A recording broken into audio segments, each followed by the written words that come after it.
Now, for the last 2 years, businesses and ordinary people have been trying to deal with President Tinubu's blizzard of economic reform policies in Nigeria, which opponents say have left the fortunes of many Nigerians in tatters, impoverished many more, and wrecked scores of businesses, but which his supporters say have left Nigeria with a much more solid foundation for growth and development. They say the Nigerian economy has strengthened and is set on a path to growth. Inflation is stabilizing, food prices are coming down, and petrol is now below 900 naira per litre. They insist the economy has now been incentivized for productivity. But for the opposition, the light of the president's 2 years in office is piercing through the chill and darkness of his reforms, lighting up what they say are countless lives set in suffering on an enormous scale, suffering made even starker by their loss of faith in their government.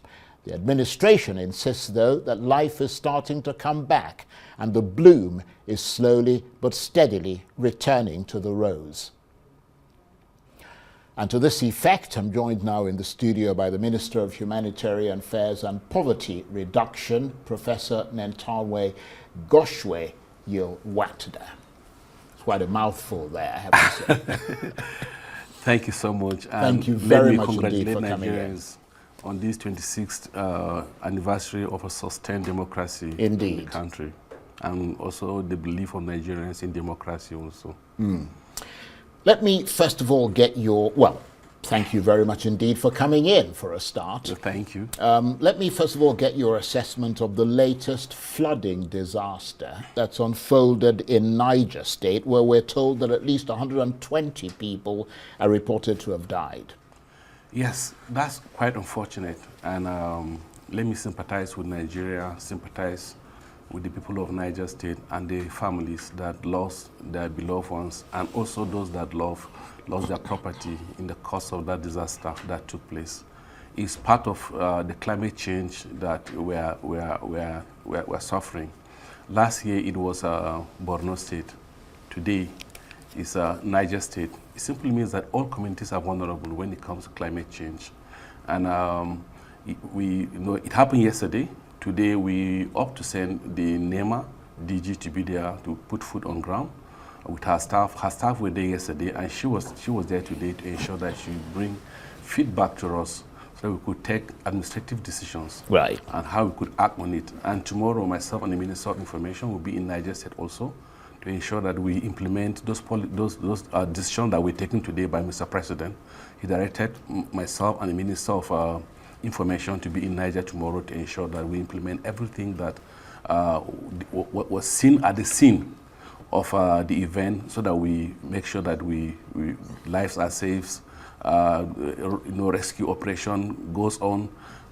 Also, where possible, we move people to safety, and where we need to provide humanitarian support, we also provide it. So these are things that we are taking, but we needed to take an informed decision. A database, a data-proven decision. And that's what we asked her to be on ground, right, and bring the data to us. But I mean, did it come as a surprise, or was the extent of flooding and its impact expected? Because I remember the last time that you were here, you talked about the meteorological expectation of the extent of flooding this year. You obviously need that scientific assessment in order to plan your humanitarian relief efforts. Yeah, quite okay. These data were made available, but the exact dates and precisions were not actually provided.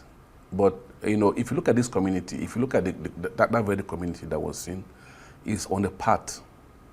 They are on flood paths. Right, but you must have known that. I mean, why are you evacuating them now when you should have done that then? Now, I don't understand. That's what we're saying. And this is data that the satellite mapping are providing for us now for anticipatory response. Right. And we need to get all the data across the country. We need to get a lot, it involves a lot of geotagging of homes, so that you can know which people are in those locations. No, I understand what you're saying in terms of the overall vulnerability. But in terms of pinpointing places where things are likely to happen. I mean, that's why you have weather forecasting. I mean, Now, people can say there's going to be heavy rains here and so on, and then you take action. Because of climate change, these weather forecasts are not as exact as sometimes you may predict. Right. Like, climate change has changed a lot of things. And it's global.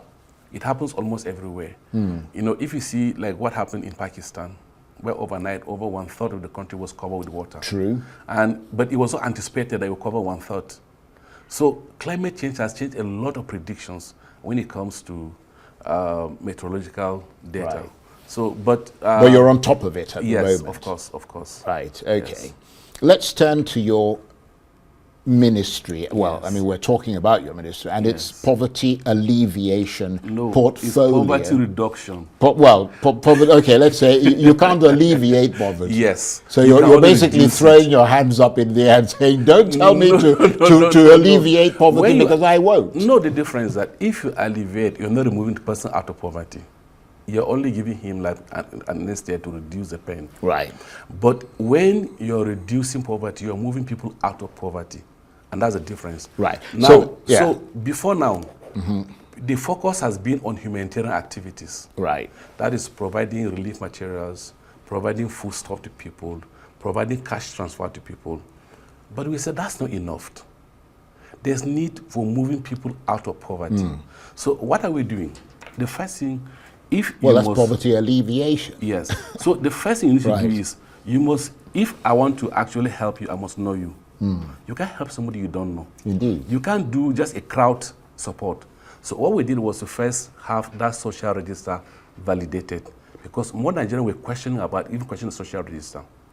But the social register was actually targeting only the rural poor. Right. So the first thing the president did was to request that you have the urban poor also added to the social register. Right. So the social register was 13 million. Now it's 19.7 million. An addition of over 50% or added to the social register. Now, so what did we do different? What we did different was satellite mapping was used. The imagery, satellite imageries were used to find the urban slums. The urban slums were located and the base stations were used, and the telcos provided telephone numbers within those locations for us. AI was used to generate the list of people who are poor within that community. Using the verified telephone numbers, you can now find their phone numbers, you can find their account numbers, you can find their financial services. And AI was to generate additional 6.5 people who are urban poor. And these numbers were added to the social register. So what social register that is covering both rural communities and the urban community, added together to have the 19.7 million people in the social register. That's number one.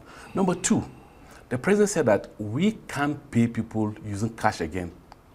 So there's no cash payment, no movement of money. And mark you, even with the conditional cash transfer that we so much talk about for 8 years, only 2 million people access it. But within the last 6 months of the president's directive that we should just use verified account numbers to make transfer to people, we've done 5.8 million people, 5.8 million households, roughly about 5% per household. Roughly about almost 29 people are part of these people who benefited from the payment. And within what space of time have you done roughly about this? 7 months now. Right. So basically since you came to office. Yes. So now, so if you talk about, so 2 million, from 2 million migrating to 5.7 million people have been benefited. But that's not just it. That's not just it. We're also geotagging the homes of the poor. We're also giving them verified account numbers. We're also giving them verified telephone numbers. We're giving them also verified BVN.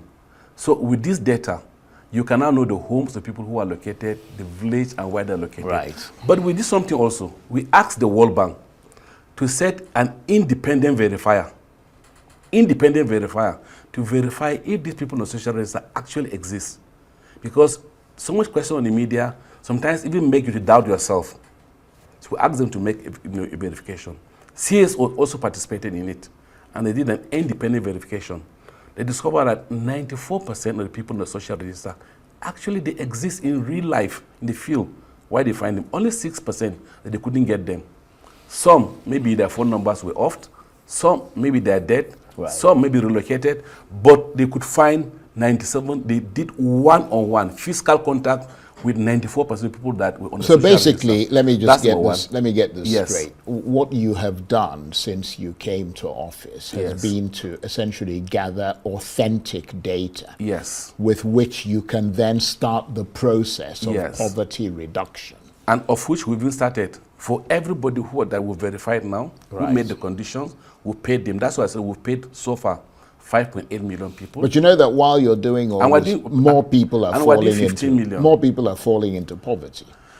I mean, let me quote the respected analyst, Professor Anthony Keeler, because you talk about, I mean, people have been assessing the impact of the president's reforms, Yes. your administration's Yes, reforms yes, since yes. he came into Yes, office, and yes. everybody agrees Yes. that it's had a dramatic impact Yes. in terms of the surging cost of living crisis Yes. on so many people, and Yes. it's moved many more people into poverty. Yes. Professor Anthony Keeler said, quote, "A better life means cheaper, affordable food, more employment, lower cost of living, lower cost of transport, and a lower number of people living below the poverty line." According to him, it is safe to say that these have all gone up instead of going down. Your reaction to that? But mark you, the cost of food this year have stabilized and food inflation has reduced. But mark you also, government also brought a lot of measures to stem this. For example, the student scholarship was given so that people who are schooling, who are below who have fallen below this level could access and have access to education. Government is providing 1.5 trillion in the agri bank for farmers, so they can have access to loan scheme that they can also farm, and food security should also improve. Government also, the same thing. We are providing this conditional cash transfer to 50 million households, and totaling roughly about 71 million people. I mean, total about 60 million people. Mark you, these people also, they are going to, part of this money that they will have will be used for either food purchase or even buying farm inputs. Right. Well, I mean, you're clearly doing businesses. Something, Minister, Yes. but you're just scratching the surface. I mean, if you go out onto the streets, Yes. and I don't know how much you do that, if you go out onto the streets, Yes. the word is that whatever it is the government says it's doing to reach the poorest and most vulnerable Yes. is merely scratching the surface. Basically, we've had loads of person on the street interviews, talking to different people in different places. You are simply scratching the surface. Nobody's saying that you're not doing anything, but you're scratching the surface. I mean, But mark you also the fact that we have reached, because we talk about numbers. yeah. The numbers, we have about 43 million households. We are targeting 50 million households. By the time we tidy up what we're doing, we would have reached 15 million households multiplied by 5. In a country roughly. of 200 and almost 50 million people. But at the same and, time- and where but- estimates but- suggest that more than half those people are living below the poverty line. No, this multidimensional poverty, not food poverty. Multidimensional poverty means access to education, access to water, access to health, access to financial services, access to several factors. It's not about food insecurity. The food poverty is roughly about 42%. Right. So we should differentiate between multidimensional poverty and also food poverty. And for those 42% we're talking about, if you take 42% of 200 million, that's roughly about about 80 million. And we take 80 million people, divide by 5 households, because then you're talking about roughly about 20 million households are going to be affected. And the federal government is targeting 15 million households with conditional cash transfer who fall within this range. Right. And like I told you, so if you do 15 million out of 20 million households, you covered over 70% of people, over 75% of people who are affected have been covered. 25% are left. Those 25% also, there are several other services that are coming in, like I told you, not just from the ministry alone, from the agri ministry, from several other sectors that are also covering it. So the government took these numbers into account when they take decision on what to do. So the president also took the decision of these numbers, not just verbal, not just a street decision, but these were numbers. How much are you paying those people? 75,000 naira per household. Per household. Yeah, per month, No, per year. Per year? Yes. Right. Okay. And that's going to transform their lives. This, Mark, when you talk about this 75,000, for you who lives in the city, who lives big, you feel 75,000. Who says I live big? You live big. look who's talking about who lives big. Now, but I'm from a rural community. If you meet a rural farmer and you give him 75,000 naira, because we did also a research by the World Bank and CSO, right, which we are going to do a presentation very soon on this effect of 75,000. We discovered that up to 18% of the people who receive this amount were able to start a business of their own, nano and small scale businesses from that money. Yeah. Well, now over 82% of them also, they used to help them to become more food secure in the rural community. Okay. And some were able to expand their farms. And a total of 52% were able to pay school fees for the children out of it. So you see, when we look at these numbers, this is not the absolute income of these people. Right. It just supplement what I see what have. you mean. Yeah. Well, I mean, if that is what is actually happening, that is commendable. A lot more needs to be done, but you're doing something. Let's talk a bit about insecurity and how the government has handled it, and then the subsequent humanitarian situation that insecurity has created. Yes.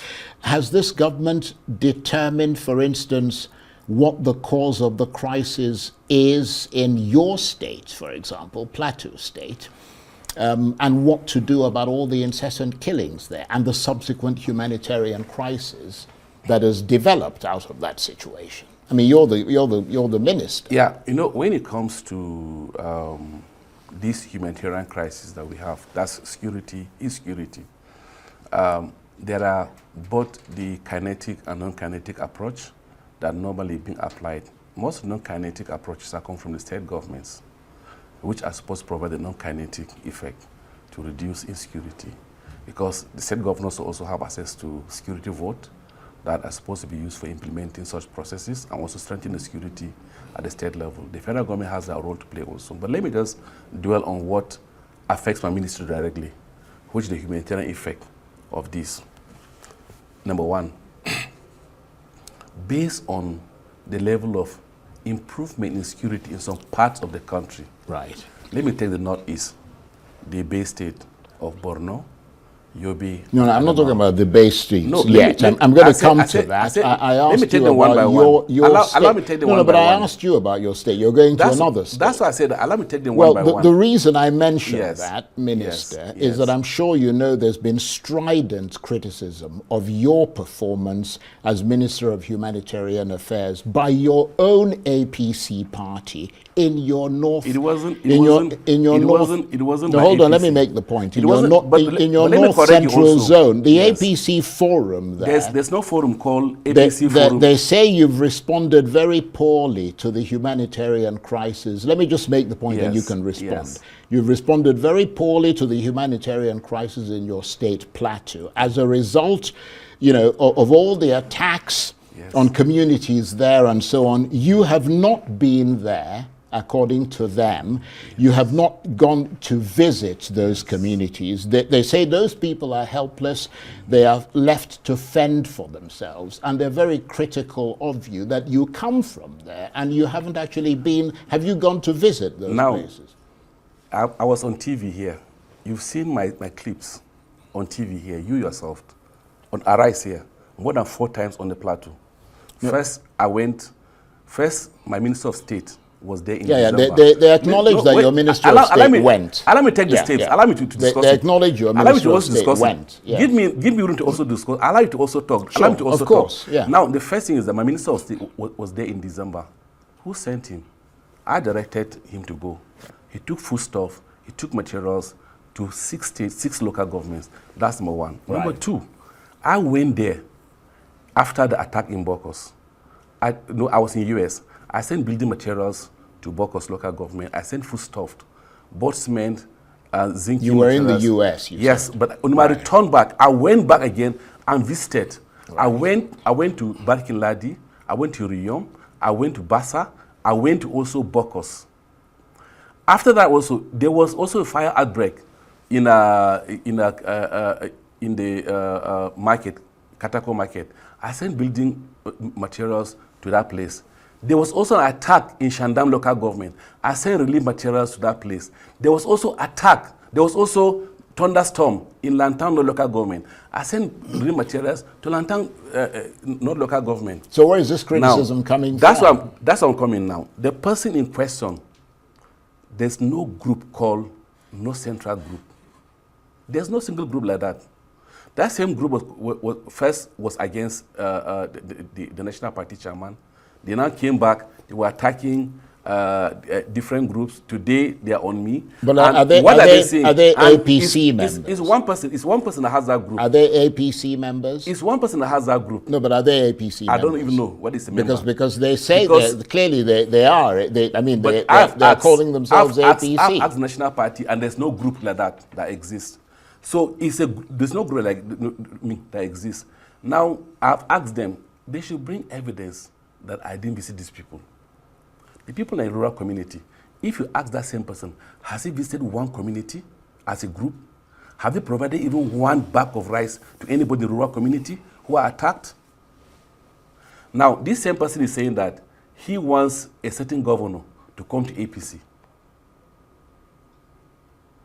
So, if he wants a governor to come to APC, he should go and meet the governor and ask him to come to APC, but not to malign people within APC. He's attacking, attacking me, attacking the former governor, attacking, Fuanter, first Fuanter at national level, attacking everybody in APC. So your sense is so because if you take one person who is attacking everybody in APC, and he's only one person signing that letter. Well, he doesn't. He clearly says he's got considerable support. But I want you to also do your verification, and that's why I said that the press sometimes are lazy. Well, it's not about. It's not about. No, it's not about. No. Let me correct that point. But the point is this. Let me put it this way. There's Arise News. No. There's Arise reporter in the point is that people have made allegations against you. You're sitting here with us. Yes. It is our job to put those allegations to you and to get your response. If you're responding to it now, it's the horse's mouth. If we were reporting it without talking to you, that would be that we have not checked on all sides. They have said to us, this is what the claim is. But I think for me, we have put that point to you and you have responded. Yes. I mean, that's the way to confirm and verify things. And the next step is to say, right, the people in those villages, can they say hand on heart that you have come to see them and spend time with them? I guess some videos, among my videos that I even sent across to... we've run some of them. Yes. We have run some. You see us, I was there with the Minister of Defense also. We went around all these communities together with him, with the Minister of Defense. And in all those community we visited, we provided board building materials and relief materials for them. These are some of the visits I did to the communities. Yeah, we can see the pictures there. So, and saying that, but obviously we have to. I mean, you talk about verification. Yes. I mean, you're telling us that those communities are in Plateau State, and those are the communities that were attacked. These are quite remote villages. Yeah. That you move over an hour to reach some of them. Right. And I went there while in the heat of the crisis to be there. In some communities I went there, people have already moved out of the community. Right. So when was the last time you were there? I was in last month. Right. And a lot of those people are still, I mean, they're displaced and they're living in, I'm told some of them are living in churches and things like that. Yes, I visited the church also. I was in those churches. The Catholic Church in Bokos is housing a lot of them. Right. The Cooking Church in What's the long-term plan for those people, or the short to medium term? Now, plan? the short term is to provide relief materials for them, which we've done. Right. The medium term is to provide durable solution for them. And that's what we're doing, not just in Plateau alone, we're doing it in several other states. Right. For some states, we've even signed agreements with them. And that's what I was telling you, that allow me to also discuss, because you're not giving us room to discuss about what we've achieved in these 2 years. Well, we've been talking about it. Unfortunately, we're almost out of time now. That's what I'm saying. Because you would allow us to discuss what we're doing. And I can also share with you our experiences. For example, the durable solution we're discussing about is that, in most of these communities, we're signing agreement with the government, state governments. In Benue State, we signed agreement with state government.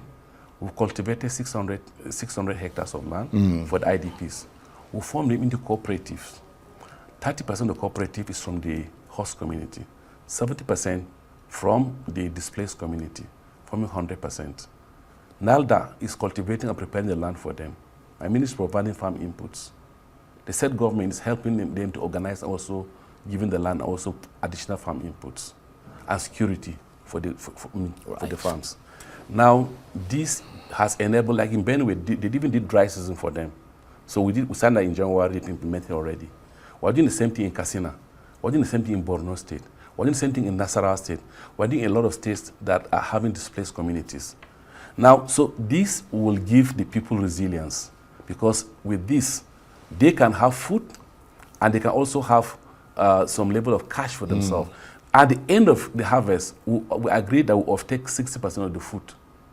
They will take 40% of the food as their own personal food, and they will sell off 60% for us as the cash component. So they'll have both cash and food component. Right. Then the food that we're going to have, we'll share it with the displaced communities that don't have access to this support we're going to give. Okay. Well, I mean, IDPs helping IDPs. Right. That's one. Two, we're working also. Unfortunately, Minister, we have actually run out of time. Okay. But I want to say that we're not here to make you look bad or but it is our job to put these things to you and to get your response, and you have responded. Yes. So on that note, I want to thank you very much indeed. Thank you so Professor much. Nentawe Goshwe Yilwatda is the Minister of Humanitarian Affairs and Poverty Reduction. Thank you very much. Thank you so much. Good to see you Thank again. you.